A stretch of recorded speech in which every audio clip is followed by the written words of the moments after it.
በስሙ የሚማጸኑ ሰዎችን ከክፉ መናፍስት የሚጠብቅ በፈተና ጊዜ የሚራዳ ወደ ጽድቅ መንገድ የሚመራ ከሰባቱ ቅዱሳን ሊቃነ መላእክት አንዱ የሆነና ከቅዱስ ሚካኤል ከቅዱስ ገብርኤልና ከቅዱስ ሩፋኤል ቀጥሎ በአራተኛ ደረጃ ላይ የሚቀመጥ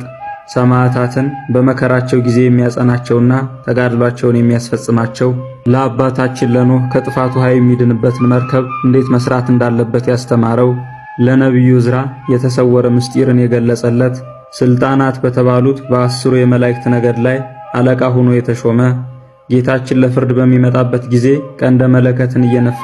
ዓለም የምታልፍበት ጊዜ መድረሱን የሚያውጅ የስሙ ትርጓሜ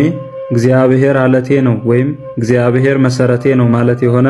ታላቁ መልአክ የመላእክት አለቃ ቅዱስ ሱሪያል ዛሬ ጥር 27 ቀን ቅዳሴ ቤቱ የተከበረበት ዓመታዊ መታሰቢያ በዓሉ ነው። ዳግመኛም አካሄዱን ከእግዚአብሔር ጋር ስላደረገ ሞትን ሳያይ ወደ ብሔረ ሕያዋን በመግባት የመጀመሪያው ሰው የሆነ በብዙ ምስጢራት የተመላውን መጽሐፈ ሄኖክን የጻፈ ታላቁ ነቢይ ቅዱስ ሄኖክ ዛሬ ጥር 27 ቀን ወደ ሰማያት ያረገበት ዓመታዊ የመታሰቢያ በዓሉ ነው። ለእግዚአብሔር ምስጋና ይሁን። እኛንም በቅዱስ ሱሪያልና